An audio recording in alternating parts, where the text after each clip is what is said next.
이총통, 삼총통, 사전총통, 신제총통, 승자총통. 아, 참 총통 종류가 이렇게 많은데 이걸 다 어떻게 구분해? 잘해봐야 길고 짧다?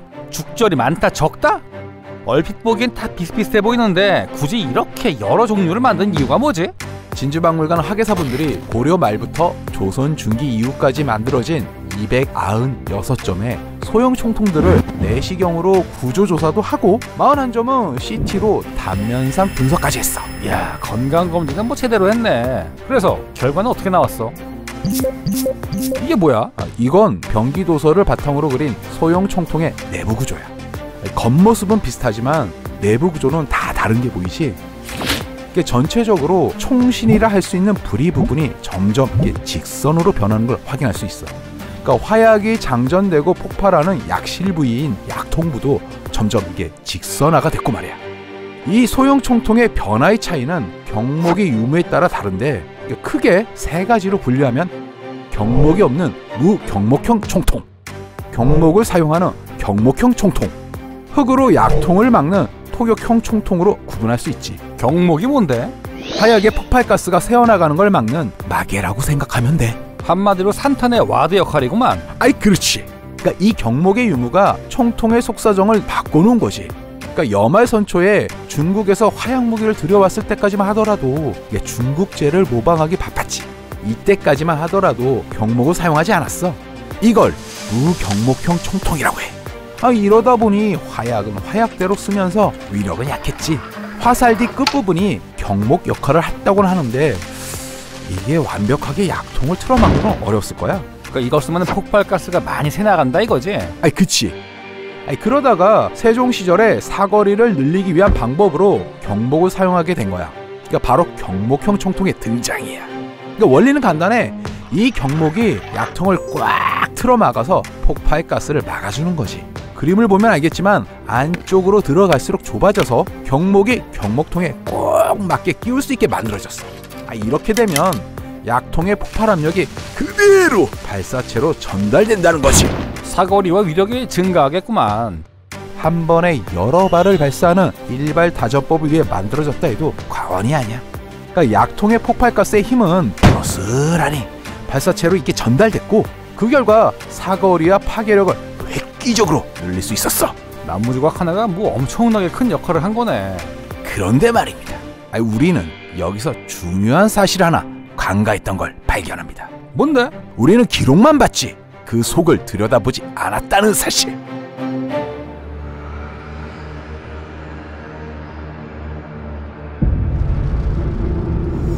병기도설의 말이 맞는 것 같았는데 조선 전기 총통 157점을 포함해서 296점의 총통을 다 확인했는데 별도의 경목부 구조는 전혀 관찰되지 않았어. 총신 내경은 총구부터 약실까지 서서히 좁아지는 형태를 보이지만 그림에 나온 것처럼 경목부는 확인되지 않았어. 총신 내경도 총구부터 약실까지 서서히 좁아지긴 하지만 전체적으로 보면 거의 일직선으로 봐야지. 그럼 이게 병기 도설에 나와 있는 기록을 어떻게 해석을 해야 돼? 이게 제작 지침이랑 실제 공정이 달랐다는 얘기잖아. 거기에 대해선 연구가 더 필요하겠지. 확실한 건 지금까지 국내에 남아있는 거의 대부분의 소형 총통들을 다 구해와서 확인했다는 거야. 지금까지 총통은 이렇게 발전해왔다고 배웠는데 이게 실제 유물에서는 확인되지 않는다, 뭐 이렇게 볼 수 있겠네. 그건 모르지. 그러니까 조상님들이 페이퍼 플랜으로 이렇게 만들어 보자라고 말만 해놓고 안 만든 걸 수도 있고, 아직 발견되지 못한 유물들 중에서 국조 오래이에 나온 형태의 총통이 나올 수도 있겠지. 이건 시간이 좀 필요한 영역인 것 같아. 내부 구조보다는 정말 속을 들여다봐야지 알 수 있는 거였구만. 진짜 뭐 CT 찍을만 했네. 이게 건강검진 제대로 받은 거지. 근데 외부에 있는 저 죽절은 도대체 왜 만들어진 거야?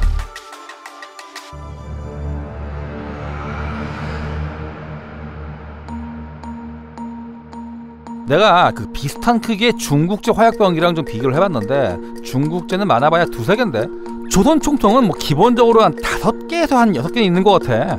81mm 박격포를 보면 포신에 주름이 잡혀있는 걸 볼 수 있어.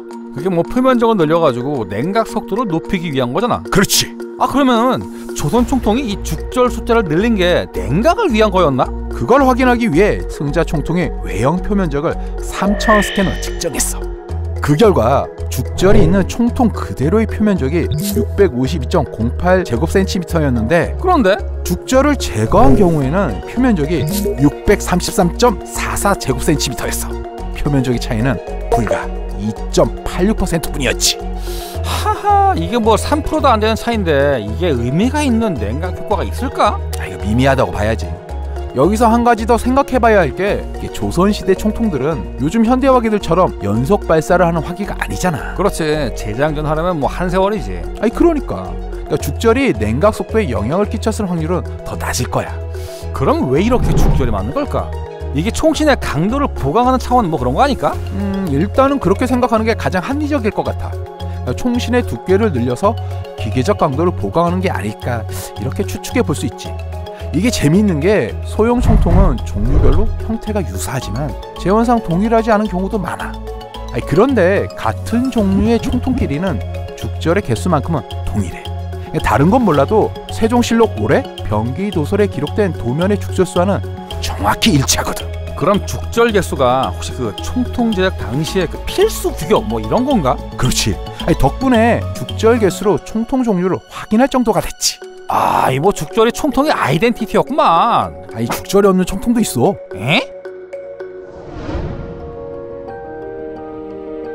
화포식 언해를 토대로 죽절이 있는 승자 총통과 죽절이 없는 소승자 총통의 유물 관찰 결과를 비교해봤어.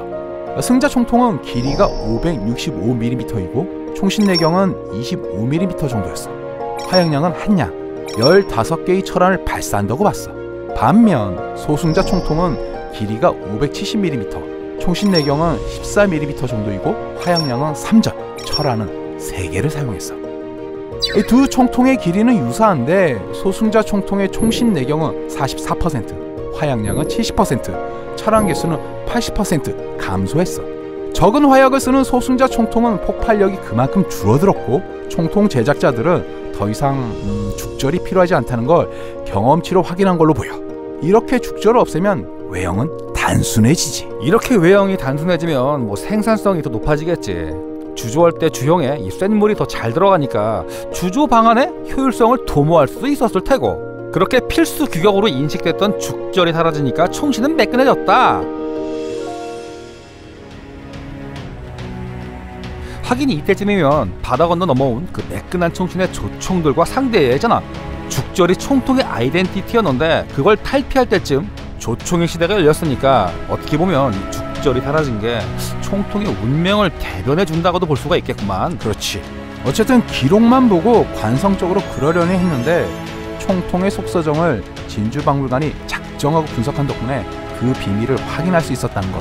역시 발로 뛰는 연구가 정말 필요한 이유구만. 자, 그럼 인사할까? 저 환장 전 팬더였습니다. 감사합니다.